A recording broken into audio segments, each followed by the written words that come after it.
চলো চলো ঘরে নেই চলো।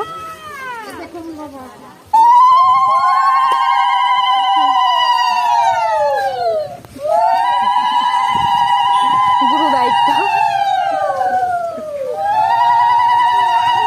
তোমার কেউ দাম দিচ্ছে না। ও এখন ওর কোনো দাম নেই, আসলে তো সুদ বেশি এখন।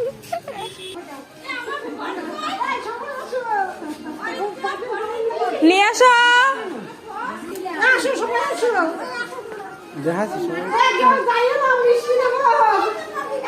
ওই হা করছে ঘরে ঢুকছে আর খাবে খিদে লাগবে।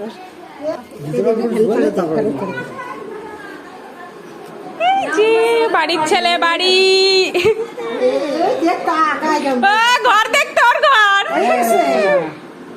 অবস্থা দেখো তোমার দিকে তাকাবে না। তুমি হাত ধুয়েছো তুমি এসব হচ্ছ অন্য গাড়িতে আমার মামির কোনো দাম নেই এখন।